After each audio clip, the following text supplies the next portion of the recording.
योग सूत्र में प्रथम पाद का 24 तक हमने किया था। आज 25वें सूत्र करेंगे। समाधि के अभ्यास करते करते करते समय तो ईश्वर प्रणिधान का प्रसंग आया। ईश्वर भक्ति, ईश्वर क्या है, इसको डिफाइन करने के लिए 24वें सूत्र में बताया कि वो पुरुष आत्मा जो विशेष हो, जो स्पेशल हो। क्या है वो, उसको स्पेसिफिक कैरेक्टरिस्टिक जो किसी भी आत्मा से परमात्मा को अलग करता है, वो है कि जो क्लेश, कर्म, कर्मों का फल, अकर्मों का संस्कार, इन सब चीजों से जो अछूत है, अनटच्ड है, ऐसे आत्मा को ईश्वर कहते हैं। तो ये तो एक डेफिनेशन हुआ। अगले, ये 24 तक हमने किया। अगला जो उसी ईश्वर को डिफाइन करने में दूसरे एक दो और सूत्र है, वो हम देखते हैं आज। क्या? तत्र निरतिशयम सर्वज्ञ बीजम। वो जो परमात्मा है, तत्र उसमें सर्वज्ञता का बीज है। सर्वज्ञ, नोइंग एवरीथिंग, ओमनिशियंस, वो परमात्मा में है। और वो भी निरतिशयम, कोई और उसको एक्सीड ना कर सके, सबसे अधिक इस रूप में परमात्मा में वो रहता है। यदिदम अतीत अनागत प्रत्युत्पन्न प्रत्येक समुच्चय अतीन्द्रिय ग्रहणम अल्पम बहु इति सर्वज्ञ बीजमेतत् विवर्धमानम यत्र निरतिशयम। तो ज्ञान की जो भी एस्पेक्ट है, जो भी पक्ष है, वो पास्ट का हो, अतीत या अनागत जो भविष्य का ज्ञान हो, प्रत्युत्पन्न जो अभी अभी घट रहा है उसका ज्ञान हो, या प्रत्येक या सिंगुलरिटी का ज्ञान हो, इंडिविजुअल नॉलेज हो, समुच्चय या कलेक्टिव नॉलेज हो, अतीन्द्रिय ग्रहणम या अल्ट्रा सेंसस नॉलेज हो, अर्थात ऐसा ज्ञान जो इंद्रियों के द्वारा नहीं जाना जा सकता है, वो ज्ञान अल्प हो, कम हो या बहु ज्यादा हो। सर्वज्ञ बीजम एतत् विवर्धमानम, ये कोई भी किसी भी तरह का ज्ञान हो, उन सब ज्ञानों का जो बीज रूप है, जो जो सीड फॉर्म में है, वो सर्वज्ञता का बीज है। और वो ज्ञान हो सकता है बहुत लोगों में बहुत ज्यादा ज्ञान हो, पर वो ज्ञान को बढ़ाते बढ़ाते बढ़ाते बढ़ाते विवर्धमानम, बढ़ाते बढ़ाते जहां जिसके बाद और वो ज्यादा एक्सपैंड नहीं हो सकता, उससे एक्सीड और नहीं हो सकता, उसी को सर्वज्ञता, ओमनिशियंस कहते हैं। हो सकता है ये टेक्निकल चीजें नहीं समझ में आया, तो इसको थोड़ी हल्की तरीके से समझते हैं। जब हम ज्ञान की बात करते हैं कि ईश्वर सर्वज्ञ है, हमें ऐसा लगता है ईश्वर में उसी तरह की ज्ञान होगा जैसे हमारे में ज्ञान होता है। हमारे में ज्ञान कैसे होता है कि हमारे पास सेंसेस है, इंद्रियां हैं, हम इंद्रियों के द्वारा किसी चीज के साथ कनेक्टेड होते हैं, उसके बाद हमें नॉलेज या ज्ञान होता है। या कोई चीज इन्फ्लुएंस है, जो पहले हमें किसी ना किसी तरह के इंद्रियों के द्वारा संपर्क के कारण कुछ ज्ञान हुआ, बाकी बहुत सारा ज्ञान हम अपने लॉजिकल एनालिसिस के द्वारा जान लेते हैं। बेसिकली ये दो तरह के ज्ञान होता है। शब्द ज्ञान वगैरह तो मनुष्य, किसी मनुष्य के ही ज्ञान को हम रिपीट करके जानते, पर ईश्वर में ऐसा कुछ नहीं होता, क्योंकि ना ईश्वर इंद्रिय है उसमें, ना मन है उसमें। ज्ञान उसके पास कोई टुकड़े टुकड़े में, डिवीजन में डिवाइडेड होकर के नहीं होता। दुनिया में जितने तरह के ज्ञान है, जो जो सोर्स है, जो प्राइमरी सोर्स है। क्यों सोर्स है? क्योंकि वो चेतन है। ध्यान रखिए, अनेक बार हमने डिस्कशन किया है कि ज्ञान एक्सक्लूसिवली प्रॉपर्टी है चेतन की, आत्मा की। चेतन तत्व की। जो अचेतन है, जो अनकॉन्शियस है, अनकॉन्शियस में मैटर मैटर भी आते हैं, उनमें ज्ञान या जानने की शक्ति, एबिलिटी टू नो नहीं होता। इवन मेरे में और आप में भी नहीं होता अगर हम हमारा शरीर डेड बॉडी बन जाए। डेड बॉडी का क्या डेफिनेशन है? Soulless body. जिस बॉडी में आत्मा नहीं है, उसमें भी कोई ज्ञान नहीं होता। पर सोल हो जाए, हमें कितना भी कमजोर हूं तो भी ज्ञान की एबिलिटी रहती है। पेड़ पौधों में सबसे लिमिटेड एबिलिटी है टू सेंस, पर क्योंकि उनमें वो सेंसेशन है, इवन बहुत लिमिटेड मात्रा में उनमें ज्ञान करने की इच्छा एबिलिटी है, तो भी हमारे शास्त्रकार प्लांट्स में, पेड़ पौधों में आत्मा मानते हैं। क्योंकि बेसिक लॉजिक है, आप बाद में अगर पूछना है पूछ सकते हैं कि आप किसी भी तरह लॉजिकली आर्ग्यू करिए, ज्ञान की एबिलिटी चेतन के अलावा और कहीं नहीं हो सकता। इसीलिए पशु पक्षी प्राणी मनुष्य इन सब में जानने की क्षमता है, पर ईंट पत्थर पानी हवा इनमें नहीं है। अगर चेतन में ये एबिलिटी है, तो जो सुप्रीम चेतन है, चेतन वाला आत्मा, परमात्मा, तो उसमें भी सुप्रीम ज्ञान होगा। ये सुप्रीम ज्ञान क्या होता है? The source of knowledges. इंसान की जो नॉलेज है वो डिवाइडेड है, वो डिवीजन बेस्ड है, क्लासिफाइड है। पर परमात्मा का ज्ञान होलसम है, क्लासिफाइड है। उसका मतलब है मनुष्य का ज्ञान पास्ट है, फ्यूचर है, प्रेजेंट है। किसी को पास्ट पता नहीं, फ्यूचर मोस्ट ऑफ को पता नहीं। बहुतों को पता रहता है, जो बहुत इंटेलेक्चुअली एडवांस्ड होते हैं वो फोर्स कर पाते हैं, नट सारा, थोड़ा बहुत।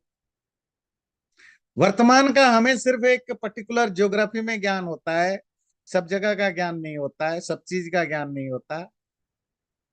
तो ज्ञान में डिवीजन ये भी है कि मुझे कम पता किसी चीज के बारे में या ज्यादा पता, मुझे सब चीजें तो बिल्कुल ही नहीं पता, मुझे मतलब किसी को भी नहीं पता, आदि आदि बहुत सारे ज्ञान की डिविजन हो सकते हैं।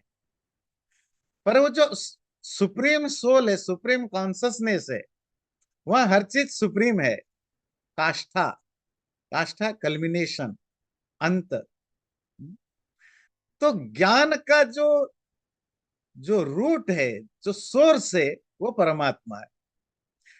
पर अगर हम ज्ञान शब्द से ईश्वर को देखें तो कंफ्यूजन होगा कि ज्ञान हमारे आपके जैसा ईश्वर को हो रहा है। ईश्वर में जो ज्ञान है वो बीज रूप में। बीज रूप क्या होता है? कि पेड़ है, पेड़ तो पेड़ है, मैनिफेस्टेड है। जो बीज है उसमें पोटेंशियल है, वो बहुत छोटा है, पर उसके अंदर बहुत कुछ भरा है। पूरा का पूरा बनियान ट्री है ना, बड़ का पेड़, जो अपने आप में एक छोटा गांव बन सकता है। वो पूरे, आप किसी ने देखा है बड़ की पेड़ की बीज, बनियान पेड़ के बीज, है ना, बिल्कुल सरसों की दाने से जाने जैसा होता है, जो मस्टर्ड सीड होता है ना, उसके तरह। तो वो मस्टर्ड सीड के जैसा एक छोटी सी बीज में पूरे एक छोटा सा गांव जैसा बड़ा होने वाला बड़का पेड़ छुपा रहता है। तो ईश्वर का ज्ञान एक कंडेंस्ड फॉर्म में, और दुनिया में जितने तरह का ज्ञान है उन सबका निरतिशय, मतलब जहां जितने भी एक्सट्रीम लेवल पर ज्ञान हो सकता है, जहां वो एक्सट्रीमिटी खत्म हो जाती है, जिसके बाद कोई और उसको एक्सेस नहीं कर सकता, वो ज्ञान परमात्मा की है, सर्वज्ञ बीजम।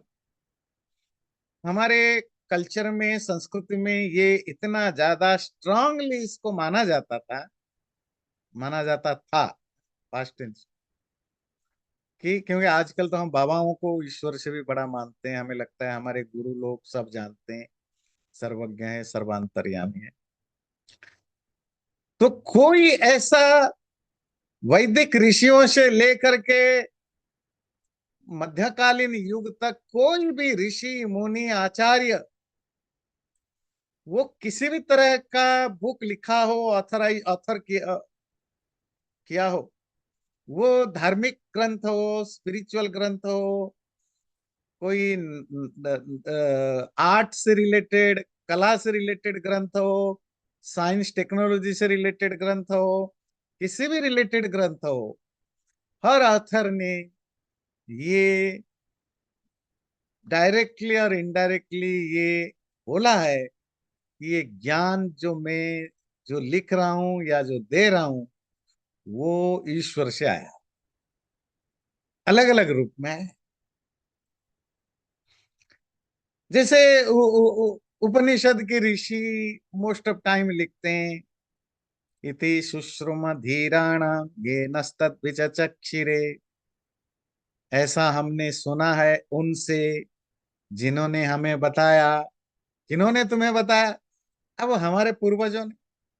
पूर्वजों को पूछो, पूर्वजों ने भी ग्रंथ लिखा है, उन्होंने भी लिखा कि हम हमें हम हमें जो मुझे पता है वो हमें हमारे उन लोगों से जाना जिन्होंने हमें बताया। तो किन्होंने बताया? जी, जिन्होंने वेद पढ़ा।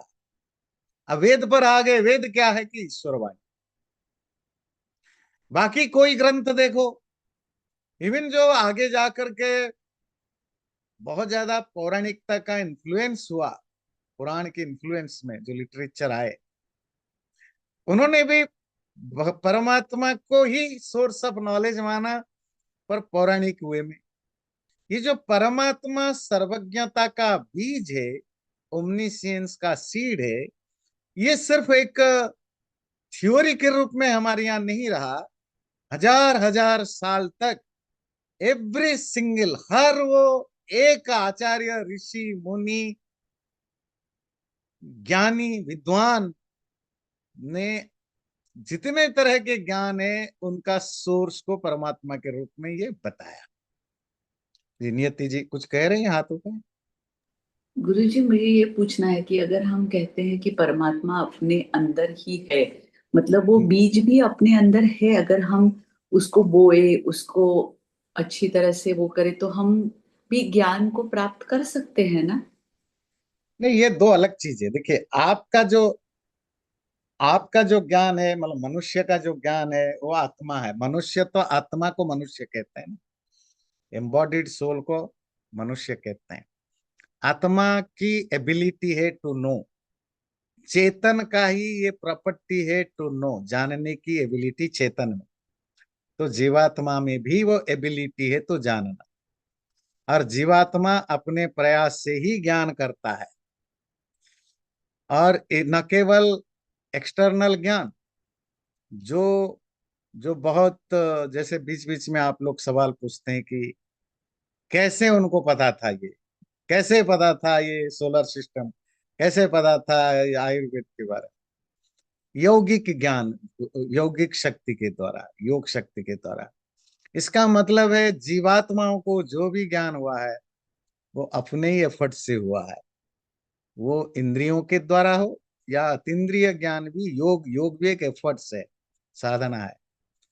परमात्मा का ज्ञान, परमात्मा परमात्मा आपके अंदर है, पर इट डजंट मीन कि आपको वो ट्रांसफर होता है ना। नहीं, परमात्मा सब जगह है। तो परमात्मा की सर्वज्ञता का बीज है। पर जो जीवात्माओं को जो ज्ञान होता है, इवन जो जीवात्मा परमात्मा को रियलाइज करता है, वो भी अपने ही एफर्ट होता है। योग क्या है? एफर्ट से। समाधि क्या है? एफर्ट से। हाँ, उसमें परमात्मा की कृपा, वो तो अभी पढ़ रहे हैं, परमात्मा की कृपा होती है जब आप एफर्ट्स करते हैं। पर ऐसा नहीं है कि क्योंकि मेरे अंदर है तो मैं ईश्वर की उस इन्फ्लुएंस से मुझे सर्वज्ञता का ज्ञान हो जाएगा, नहीं। अच्छा, इसमें और एक चीज है। अस्ति काष्ठ प्राप्ति ही सर्वज्ञ बीजस्य सातिशयत्वात् परिणाम बदिति। तो यहाँ भी सर्वज्ञता का जो बीज है, जो जो सीड ऑफ ओमनिशियंस है, वो एक्सपैंड करते करते करते जहां उसकी काष्ठा हो जाए, कल्मिनेशन हो जाए, वही परमात्मा है। बिल्कुल वैसे परिणाम सातिशयत्वात् परिणाम वदिति, परिमाण के तरह। परिमाण का मतलब जिस चीज को मेजर किया जा सकता है, जिस चीज को आप मेजर कर सकते हो, वो बहुत माइन्यूट लेवल पर भी हो सकता है, जिसको आप परमाणु बोलते हैं, परमाणु, तो सटलेस्ट फॉर्म में। और वो बड़ा बड़ा बड़ा होते होते होते होते होते होते होते होते होते एक एक एक एक पॉइंट आता है जहां उससे ज्यादा वो एक्सपैंड नहीं हो सकता। वो जहां उसका एक्सपेंशन बंद हो जाता है, that is the culmination of that material thing, measurement का। इसी तरह ज्ञान का एक सटलेस्ट पॉइंट भी होता है, और वो बढ़ते बढ़ते बढ़ते जहां उससे ज्यादा वो एक्सपैंड नहीं हो सकता, वो है निरतिशय। हाँ, जहां इसकी अतिशयता, एक्सपेंशन का हो जाती है, वो परमात्मा है। यत्र काष्ठ प्राप्ति ज्ञानस्य स सर्वज्ञ सच स पुरुष विशेष। ये काष्ठा शब्द ध्यान रखिए, ये पहले भी सूत्र में आया है। तो ज्ञान की जो काष्ठा है, कल्मिनेशन है, वही ईश्वरत्व है। जैसे शक्ति की जो कल्मिनेशन है, वो परमात्मा, वो ईश्वरत्व है। किसी भी चीज की जो कल्मिनेशन है, वो परमात्मा में खत्म होती है। स एष पूर्वेशामपि गुरु कालेन अनवच्छेदात्। वो जो परमात्मा ईश्वर, वो पूर्वेशामपि गुरु, वो हमारे पूर्वों का जो एंशिएंट है, हमारे से पहले हैं, उनका भी वो गुरु है परमात्मा। कालेन अनवच्छेदात्, क्योंकि वो जो परमात्मा है, वो टाइम के द्वारा लिमिटेड नहीं होता। परमात्मा गुरुओं का भी गुरु है, गुरुओं का भी गुरु है। मेरा गुरु कोई है, उनके गुरु कोई है, उनका गुरु कोई है, उनका गुरु कोई है। जहां गुरु परंपरा खत्म हो जाती है, मतलब जिसके बाद कोई गुरु नहीं होता, तो वो गुरु परमात्मा है। बोले कैसे ऐसे होगा? भाई गुरु तो मेरा मेरा गुरु का गुरु अगर मैं 100 पीढ़ी तक जाऊं, तो वो तो जी 500 साल पहले पैदा हुआ। अब परमात्मा मेरा भी गुरु है, मेरे गुरु का भी गुरु है, और मेरे 500 साल पहले वाले का भी गुरु है। बोले इसीलिए कि जो गुरु होते हैं वो काले न अवच्छ, वो टाइम से लिमिटेड होते हैं। उनकी लाइफ 100 साल है, 125 साल है, 80 साल है, 50 साल है। वो आते हैं, ज्ञान होता है, बांटते हैं, मर जाते हैं, चले जाते हैं। पर ईश्वर क्या है? काले न अनवच्छेद, वो टाइम से डिवाइडेड नहीं होता कि 1870 में आया और 1950 में चला गया, 1960 में आया और 2030 तक रहा। ऐसा नहीं होता है, उसका कोई टाइम लिमिट नहीं। वो तो सृष्टि से पहले भी था, प्रलय के बाद में भी रहेगा। इस बीच में जितने आते जाएंगे, वो सब, जो मेरे तुम्हारे गुरु, मेरे बाप दादा के गुरु, उस गुरु मतलब ज्ञानी यहाँ जिन्होंने ज्ञान दिया है, तो उन सब का ज्ञान उसी परमात्मा से आता है। और परमात्मा से आता है का मतलब नहीं कि ये गलत सोच मत रहिए कि वो आपके अंदर है तो आपको ज्ञान मिलता है, नहीं। वेद, वेद को यहाँ इंडिकेट किया जाता है। वेद, आपके अंदर रहने वाला परमात्मा आपको ज्ञान नहीं देता, वो कुछ नहीं करता। वैसे ही तो फिर ईंट के अंदर भी परमात्मा है, तो ईंट को थोड़ी ज्ञान देगा। ये गलत लॉजिक में फंस जाएंगे आप, है ना। पत्थर में भी ईश्वर है, इसका अर्थ नहीं कि फिर ईश्वर को भी ज्ञान होता है, नहीं। हमारे अंदर सर्वज्ञ ईश्वर रहने से हमें ज्ञान नहीं होता। वो ईश्वर का गुण है, ईश्वर रहता है, दैट्स डिफरेंट। हमारा ज्ञान तो हमारे एफर्ट से आता है, और हमारे गुरुओं से हम लेते हैं। और गुरुओं का गुरु गुरु गुरु करते करते लास्ट कहाँ पहुंच जाते हैं? वेदों तक। वेद से पहले हम मानते हैं कि वेद सृष्टि के आरंभ में आता है, उसके बाद कोई ज्ञान नहीं होता। यत्र अवच्छेदार्थेन कालो नोपावर्तते स एष पूर्वेशाम गुरु। जहां ईश्वर के कंडीशन के रूप में काल या टाइम नहीं होता, इसीलिए ईश्वर को कहा जाता है कि वो काल से अवच्छिन्न या काल से कंडीशनड या डिवाइडेड नहीं होता है। वो सृष्टि से पहले भी है, सृष्टि के बाद भी है, और हमेशा रहता है। तो वो जो ईश्वर है, जिसके बारे में हमने अभी तीन सूत्रों में पढ़ा, क्लेश कर्म विपाकाशय से, मतलब क्लेश मतलब दुख कष्ट, किसी भी तरह के कर्म, कर्म का जो रिजल्ट, रिजल्ट की जो वासना, सबकॉन्शियस मेमोरी, इन सब से जो अछूत है, अनटच्ड है, वो ईश्वर है। और वो ईश्वर सर्वज्ञता का सीड, सर्वज्ञता का सोर्स उसी ईश्वर में ही है। ईश्वर में है वो सोर्स, और वो ईश्वर गुरुओं का भी गुरु है। सब जितने तरह की सोर्स ऑफ इंफॉर्मेशन है, गुरु मतलब सोर्स ऑफ नॉलेज, जो भी सोर्स ऑफ नॉलेज है, उन सबसे ऊपर है, सुप्रीम सोर्स ऑफ नॉलेज है। ये तीन सूत्रों में उन्होंने ईश्वर को डिफाइन किया। अब अगला सूत्र जो है वो बताता है कि वो ईश्वर को, ये टॉपिक शुरू कहां से हुई, कि ईश्वर की भक्ति करने से आपकी योग साधना में तेजी आएगी। अब उसकी भक्ति करे कैसे, तो भक्ति करने का टेक्नोलॉजी बता रहे हैं। पर भक्ति करने की टेक्नोलॉजी बताएंगे तब ना, जब पता चले ईश्वर तो ठीक है, मान गए कि ईश्वर सर्वव्यापक है, सर्वज्ञ है, आदि आदि है। मैं जब उससे उससे कनेक्ट करूं तो कैसे करूं, उसका कोई नाम होगा, मतलब एक राजा है, तो राजा का कोई नाम होगा ना, तो किस नाम से मैं जानूं उनको। तस्य वाचकः प्रणवः, तस्य उस ईश्वर का वाचक, या जो डिनोटिंग फैक्टर या जो नेम है, वो ओम है, प्रणव है। प्रणव सिग्निफायर जो है वो प्रणव है। प्रणव ओम को कहते हैं, ओम। हम्म? ओम को प्रणव क्यों कहते हैं? प्र प्रकर्षेण, अच्छी तरह, नव, नु धातु है, नु मतलब टू प्रेज, प्रेज मतलब स्तुति करना, प्रकर्षेण नूयते इति प्रणव। जिस शब्द के द्वारा ईश्वर की अच्छी तरह प्रेज, गुणगान या स्तुति किया जा सके, उसको प्रणव कहते हैं, मतलब ओंकार। सपोज मुझे आपकी तारीफ करनी है, मुझे ये तो पता है आप मनुष्य हैं, मुझे ये भी पता है कि आप इंजीनियर हैं, डॉक्टर हैं, प्रोफेसर हैं। मैं अगर यही तारीफ करता जाऊं, एक मनुष्य जो इंजीनियर है, वो महान है, वो है, तो किसको इंडिकेट कर रहा है? तो मुझे कोई ऐसी ऐसी आइडेंटिफायर चाहिए जिससे कि वो पर्टिकुलर व्यक्ति ही आइडेंटिफाई हो। ये जो आइडेंटिफायर है उसको नाम कहते हैं, वाचक। वाचक,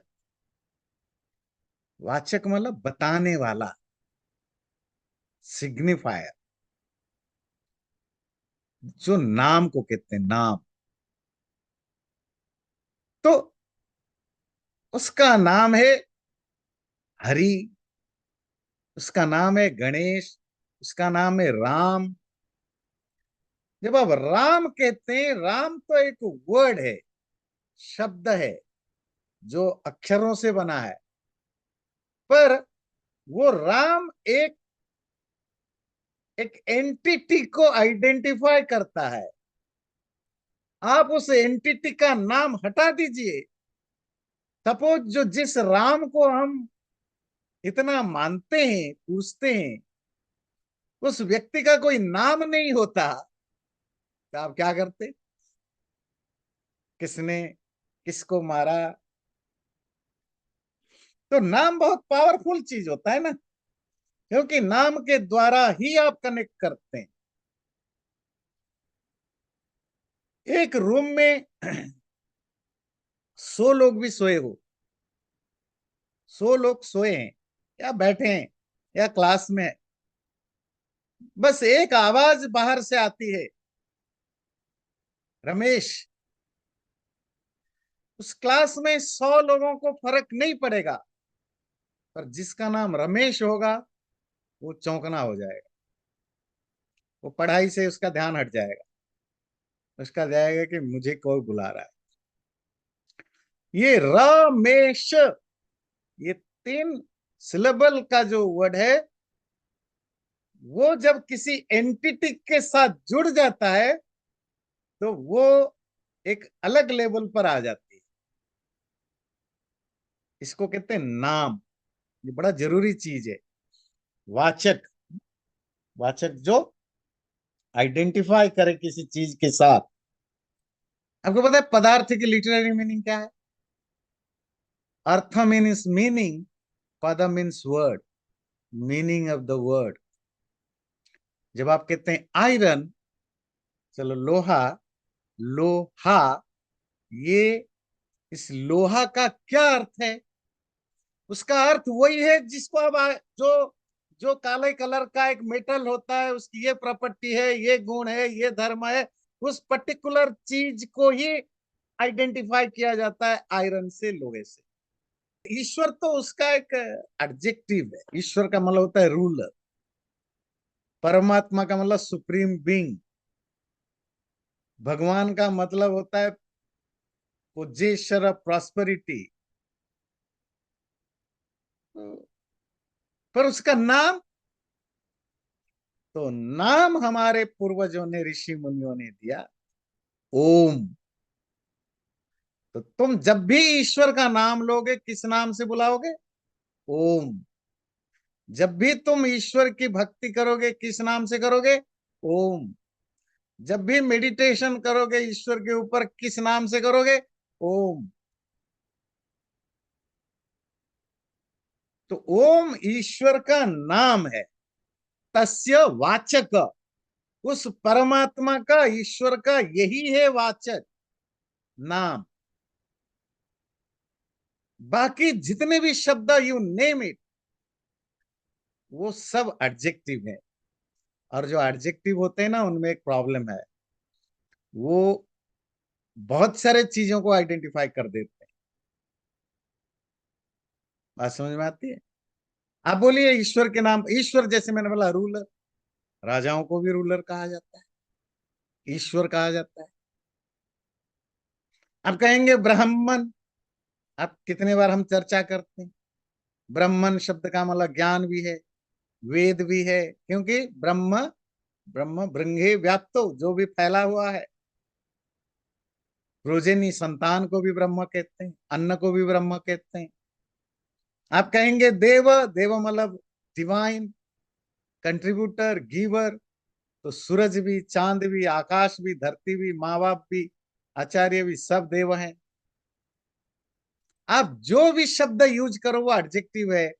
और एडजेक्टिव की प्रॉब्लम है, वो किसी एक चीज की प्रॉपर्टी नहीं हो सकती है। जिसमें वो लक्षण मिलेगा, वो एडजेक्टिव वहां लग जाएगा। जैसे आप लिखेंगे कि डॉक्टर सो एंड सो, तो डॉक्टर एक एडजेक्टिव हो गया।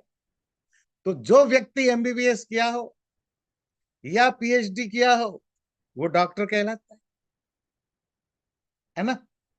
जिसने भी इंजीनियरिंग डिग्री ली हो, वो इंजीनियर है। वो तो कितने भी किए होंगे। तो एडजेक्टिव से आप चीज, व्यक्ति को आइडेंटिफाई नहीं कर सकते। आपको व्यक्ति के साथ कनेक्ट करना है, यू नीड ए नेम। जरूरी नहीं व्यक्ति, व्यक्ति वस्तु चीज, इसलिए हम सब चीज का नाम देते हैं ना। इसका नाम सूरज है, इसका नाम तारा है। इवन जो साइंटिस्ट कोई नई चीजें डिस्कवर करते हैं, कोई नया सोलर सिस्टम, कोई भी नई चीज डिस्कवर करते हैं, सबसे पहले क्या करते हैं? उसका एक नाम देते हैं। तो हमारे यहाँ ईश्वर को भक्ति करने के लिए जो नाम सजेस्ट किया गया, बा जो नाम डेवलप, उसकी चर्चा करेंगे, उस ओम का क्या अर्थ है, उसको ओम कहा गया। हाँ हाँ गुरु जी, मैं ये वर्ड जो है प्रणव, प्र प्र हम्म। इज ए प्रीफिक्स जो यूज किया जाता है टू फॉरवर्ड या जैसे कि बहुत सारे वर्ड होते हैं, प्र से प्रस्तावना, प्रथम, प्रमाण, प्रवचन, उसी तरह से प्रणव कहा गया है यहाँ पर। तो जो प्र वर्ड है, जी जो प्रीफिक्स है। जो आगे की जो शब्द है उसको, उसकी मीनिंग को कभी कभी एम्फासाइज करना, मीनिंग को बदल डालना, बहुत सारे कारणों से प्रीफिक्स यूज होते हैं। यहाँ जो प्रणव है वो नव शब्द है ओरिजिनली। नव मतलब नु धातु स्तुति, गुणगान करना। प्र उपसर्ग यहाँ होता है एम्फासाइज करना, मतलब अच्छी तरह गुणगान करना। पर प्रणव, प्रणव ओमकार का एडजेक्टिव है, ध्यान रखिए। प्रणव ओम, जैसे मैंने ईश्वर का नाम है ओम, इसी जी तरह ओम को डिफाइन करने के लिए प्रणव शब्द दिया। ओम को प्रणव कहते हैं क्योंकि ओम के द्वारा ईश्वर की स्तुति होती है। जी तो वो जो हम ओम की बात कर रहे थे, ईश्वर का नाम, अब देखते हैं कि व्यास भाष्य इस पर क्या कहता है। वाच्य, तस्य वाचकः प्रणवः, वाच्यः ईश्वरः। तो इसमें ईश्वर जो है वो प्रणव का, ओंकार का वाच्य है, ऑब्जेक्ट है। और प्रणव जो है वो वर्ड है, ओमकार जो है वो वर्ड है, और ईश्वर जो है उसका वाचक है। किमस्य, पहले तो इसको समझ लेते हैं, फिर व्यास भाष्य की जो टेक्निकलिटी वो समझेंगे। तो कोई भी वर्ड जो होता है वो इंडिकेटर होता है, और जो उस वर्ड के द्वारा जिस चीज को जाना जाता है वो इंडिकेटेड सब्जेक्ट होता है। तो वाच्यकांड, वाच्य की रिलेशनशिप। तो जब भी आप ओम बोलेंगे तो आप ईश्वर बोलते हैं। जैसे जैसे ही आप लोहा बोलेंगे तो आयरन को समझाता है। और ये हर भाषा और कॉन्टेक्स्ट में हर वर्ड का, हर वर्ड किसी ना किसी चीज को इंडिकेट करता है। उस इंडिकेशन को संकेत कहते हैं। तो जब आप ओम कहते हैं तो वो ईश्वर को संकेत करता है। वो जो ओम है, किमस्य संकेत कृतम वाच्य वाचकत्वम अथ प्रदीप प्रकाशवत अवस्थितम इति। ये थोड़ी टेक्निकलिटी है। व्याकरण और पोएटिक्स एंड लिंग्विस्टिक में इसकी चर्चा होती है। ये जो नेम और नेम से रिलेटेड जो वस्तु है, जैसे बुक, पुस्तक, सपोज मैंने पुस्तक कहा, पुस्तक, इस, ये एक वस्तु है, ये एक पदार्थ है, इसको इंडिकेट करता है। इसी को हिंदी में पुस्तक कहते हैं, अंग्रेजी में बुक कहते हैं, उर्दू में किताब कहते हैं। जो भी अलग अलग लैंग्वेज में जो भी वर्ड हम यूज करते हैं कॉन्टेक्स्ट में, एक लैंग्वेज होता है, लैंग्वेज में एक वर्ड होता है, उस लैंग्वेज को बोलने वाले लोग उस वर्ड से एक वस्तु को इंडिकेट करते हैं। ये जो इंडिकेटेड थिंग और इंडिकेटर जो नेम है, इनकी रिलेशनशिप कैसा है? क्वेश्चन है कि क्या वो प्रदीप प्रकाशवत अवस्थितम है भी। सपोज आपके घर में, आपके रूम में एक पलंग है, एक बेड है। चलो बेड तो बहुत बड़ी चीज है, नहीं दिखेगा। सपोज आपका फोन है और अंधेरा है, आपको दिख नहीं रहा। आपने लाइट जलाया तो लाइट से फोन दिख गया, आप फोन को जान गए। तो लाइट आने से फोन पैदा नहीं हुआ, जो ऑलरेडी फोन रखा हुआ है वो जस्ट कनेक्ट, डिस्कवर्ड हुआ। इसी तरह कोई नाम से कोई चीज बनता नहीं है, जो चीज बना हुआ होता है नाम उसको आइडेंटिफाई करता है।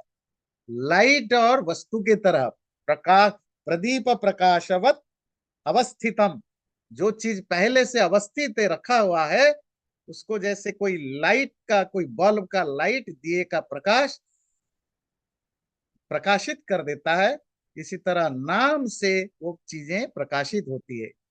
जब आप कहते हैं विमल, तो विमल नाम का व्यक्ति, जैसे आप बोलने लगते हो विमल, तो विमल नाम का व्यक्ति अवेयर हो जाता है कि मेरे बारे में बात हो रही है, कि मुझे कहा जा रहा है।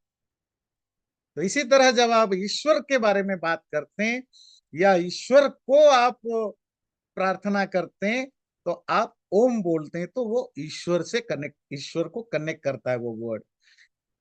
अब दोनों के रिलेशनशिप क्या है, वर्ड और वर्ड मीनिंग से लाइट और ऑलरेडी रखा हुआ चीज के बीच में है।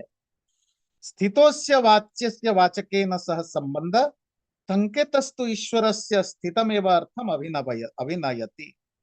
इसका अर्थ ये नहीं है कि कोई शब्द, कोई वर्ड होने से कोई चीज की एग्जिस्टेंस आती है, नहीं, एग्जिस्टेड चीज को कनेक्ट करने के लिए उस वर्ड को यूज किया जाता है।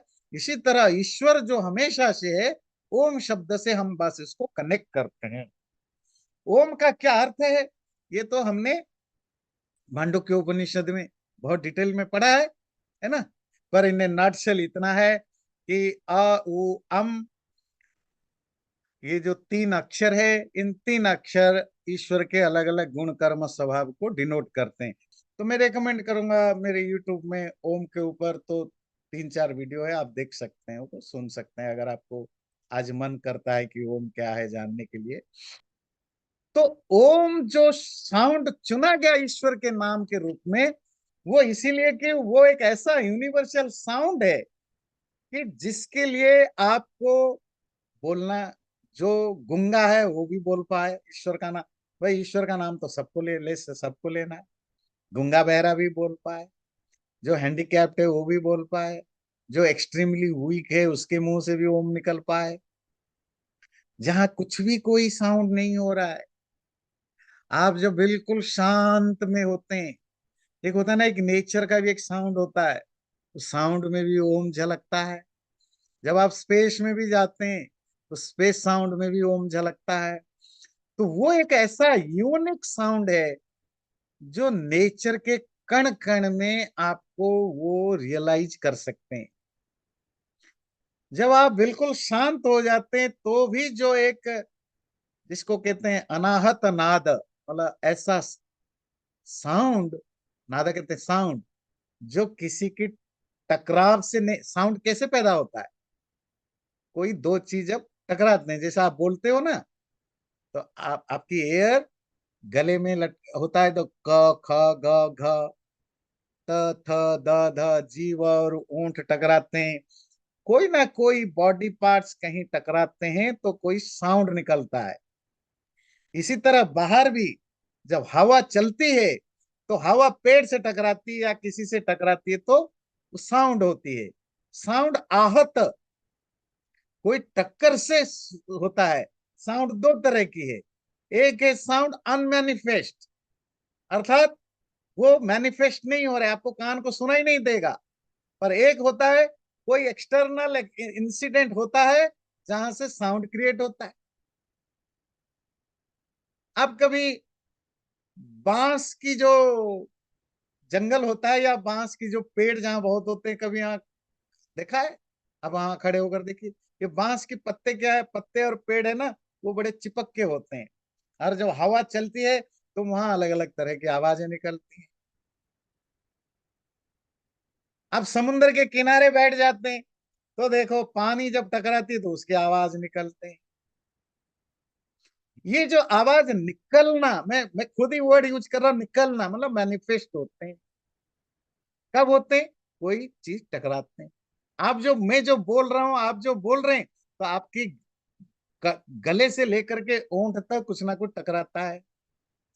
प फ ब भ म, ओंठ से, त थ द ध न, ये दंत्य दांत से, क ख ग घ ङ, गले से, आदि आदि आदि आदि जगह से टकराते हैं। पर कुछ साउंड होते हैं अनाहत, कहीं कोई इंसिडेंट नहीं हो रहा है, कोई किसी को टच नहीं कर रहा है, उसके बावजूद भी you can hear that sound. ये आप कब सुनते हैं, जब आप शांत हो जाते हैं, आप मेडिटेटिव स्टेट में हो जाते हैं। चलो मेडिटेशन गहरी में भी ना जाएं, बस आप आंखें बंद करके थोड़ी देर बैठ जाओ। पहले तो आपको एक्सटर्नल कुछ साउंड सुनाई देगी, कैसे, देखिए, जैसे आपके घर में पंखा चलता है, आपको पता ही नहीं चलता। एसी चलती है, मतलब एसी मशीन जो बाहर चल रहा है उसकी साउंड तो आएगी, पर एसी जो अंदर जो हवा आ रहा है उसकी साउंड नहीं आती है ना।